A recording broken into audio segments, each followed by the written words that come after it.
شارح حجت ساطعہ موضح برہان قاطعہ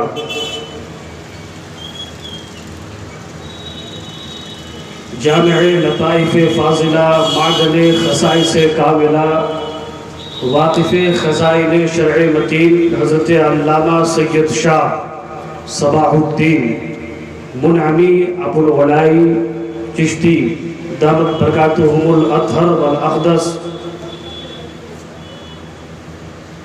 صاحب سجادہ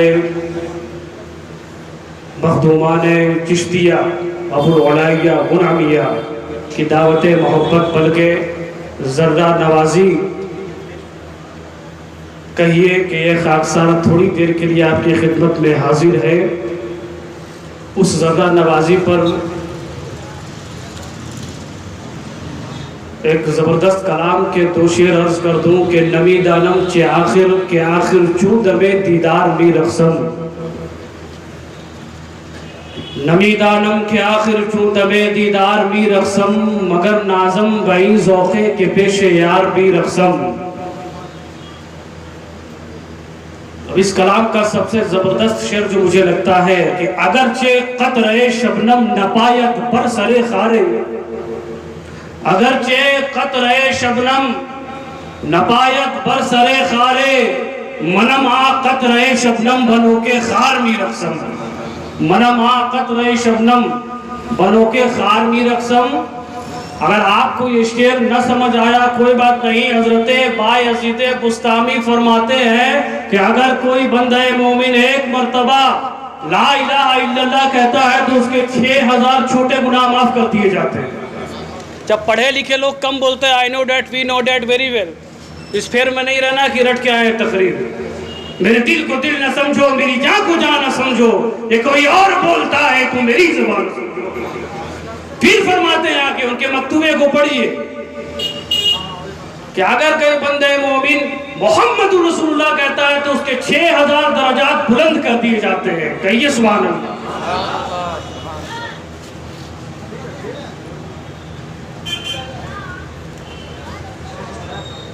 تو یہ حاضری میرے لیے اس عادت بزور بازو نیز تانہ بخشت خدا بخشندہ والا معاملہ رکھتا ہے.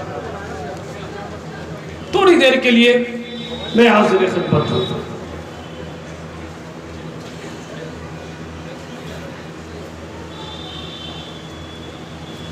خطبۃ الکاملین عمدۃ الصالحین حضرت خواجہ بہار حضرت سید شاہ عطا حسین فانی عبد الرزاق گیاوی رضی اللہ تعالی عنہ کے عرس پاک کے موقع پر ہماری حاضری ہو رہی ہے.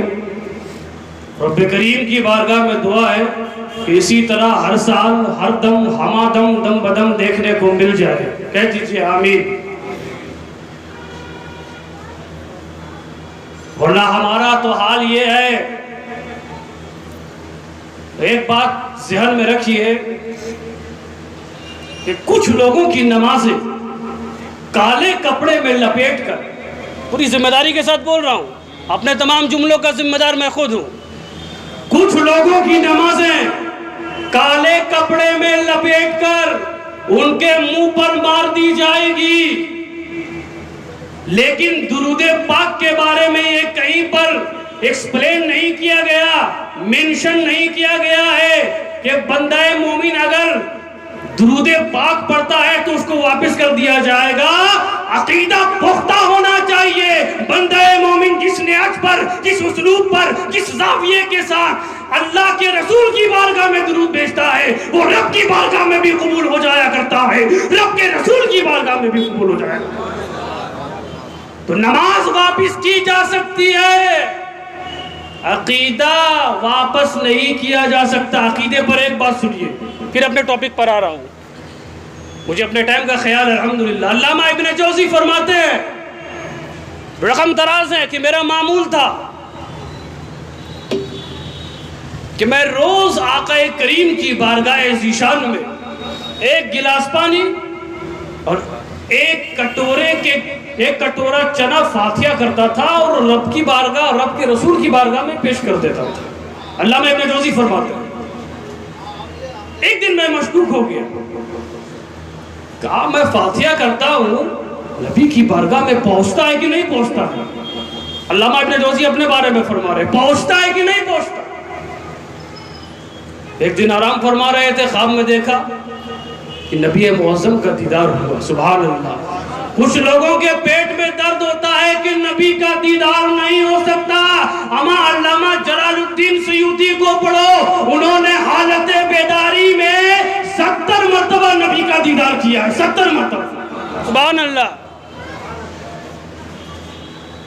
دیکھا کہ ایک مجلس، نورانی مجلس، نورانی محفل لگی ہوئی ہے، سجی ہوئی ہے، نبی معظم تشریف فرما ہے، آپ کے صحابہ حاضر خدمت ہیں، حاضر بارگاہ رسول رسالت و نبوت ہے۔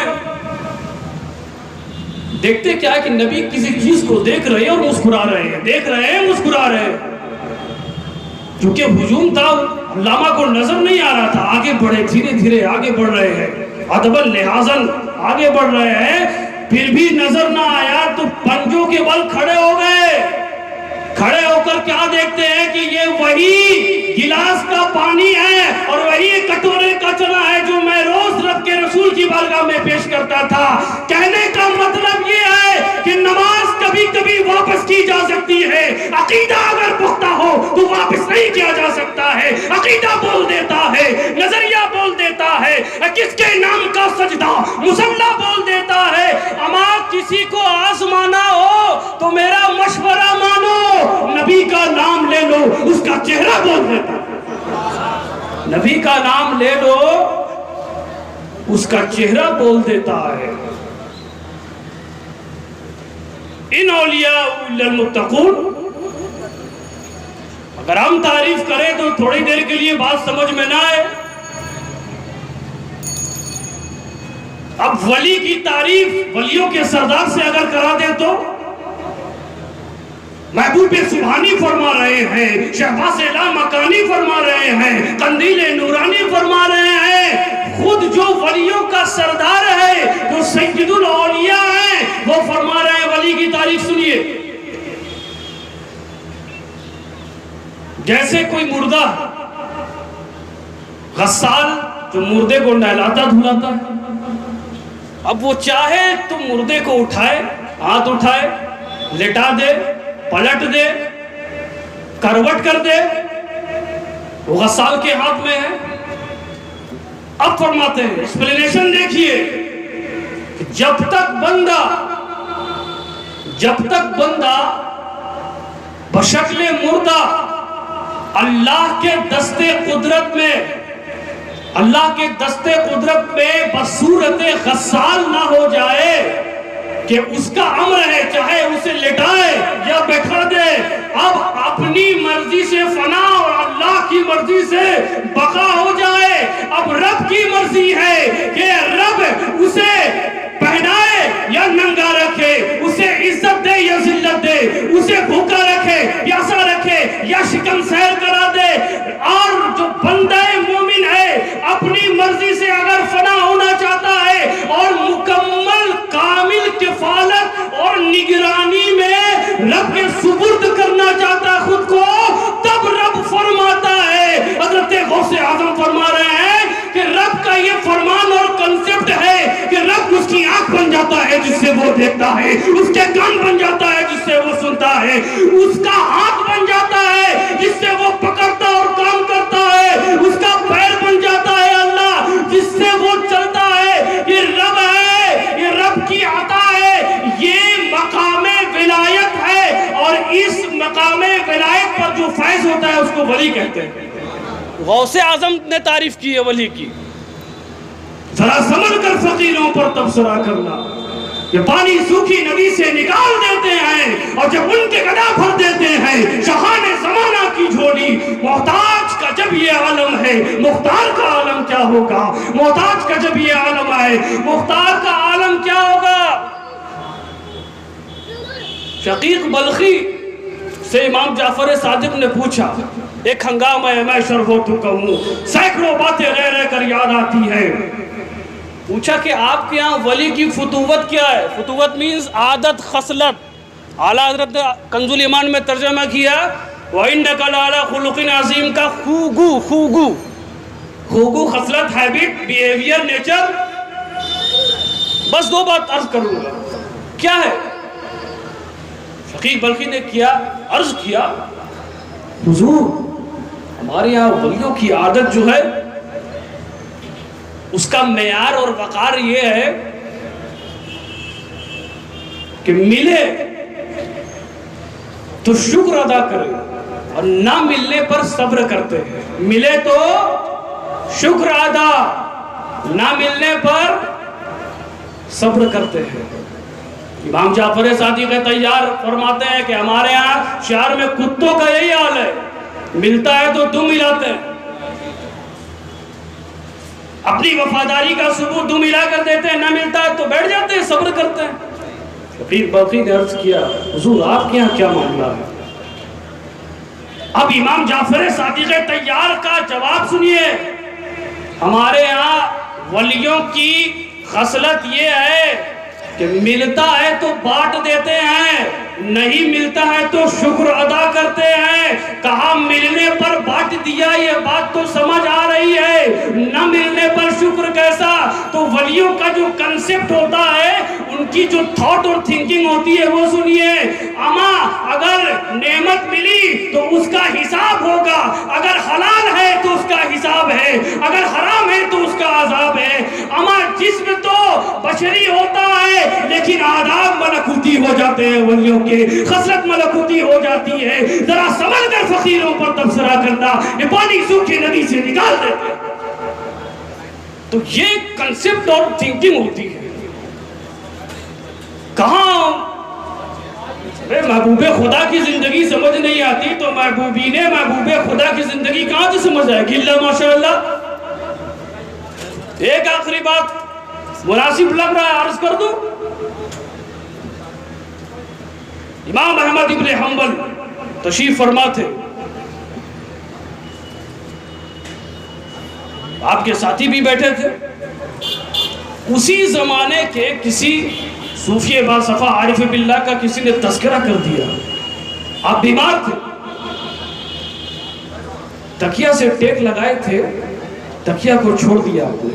امام احمد ابن حنبل سیدھے بیٹھ گئے. کہا وقت کے اتنے بڑے امام، اتنے بڑے عالم، اتنے بڑے محدث، اس طرح ادب. کہا مجھے یہ گوارا نہیں ہے